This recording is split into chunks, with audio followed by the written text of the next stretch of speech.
If you look at historically people that have been masters in various disciplines, they all had one thing in common: curiosity. And curiosity is something that starts at childhood, but it's stripped from you as you grow older, because they tell you, pick a lane, focus on this, become that. And we subscribe to labels people place on us, and that limits our potential. So I just fundamentally believe that I don't let someone else place their limits on me. My limit is the limit I set, and I believe I'm limitless. I believe that if you have a life and you don't, utilize it and you settle for just being average, then that's a waste of the gift of life. Like every day I wake up, when people ask me, how you doing? I say, man, I'm thankful I woke up today. Because that's the first gift you're given, is another chance to be great.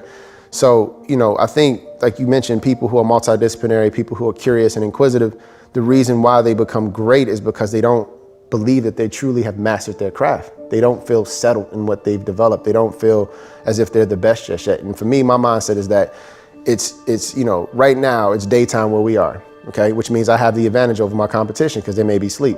But when it becomes nighttime, it's their day. So I refuse for them to get ahead of me. So I stay up when they get up. Because like they may be more talented, they may be smarter, but they won't outwork me. Because that's where excellence comes from. It's the small things done well consistently over time. And it's never the smartest, it's the person who runs the hardest and who doesn't quit that wins. And I'm just willing to push myself and break down my own insecurities to build up my confidence and my skill set. The battle that's within is greater than the battle that's in the world. So once you're able to fight that consistently and calm yourself and control yourself and be methodical and specific about how you respond, nothing will surprise you. You're immovable at that point. You won't waver, you won't break. And I always tell my kids, like, yo, you can bend, that's okay, but you'll never break. Breaking is when you feel like you can't come back from something. Bending is when you get punched, but you get back up, It's a palm tree versus a dry twig. Palm trees are bend over, but they don't snap when the wind blows. And so if you want to be the greatest at something, you have to be open to improving. There's no way around it. You can't say, I'm good, I'm done, that's it, I'm the best ever, and I don't have to develop a new skill set.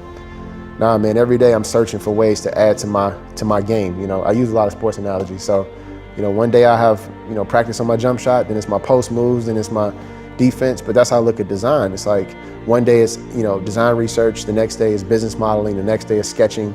However I can get better, that's what I want to do. That's what I want to do. I would say leaders on the planet are also the greatest curators. They don't create a lot, but they curate thoughts and they put it together and they put their perspective on it. I try to do the same thing. I'm like, man, this person's amazing at this person's amazing at that. How can I learn from them and then put my spin on it? That's helped me so much by being a curator because it gives you an embarrassment of riches in terms of information. And information is the greatest medium to use to create.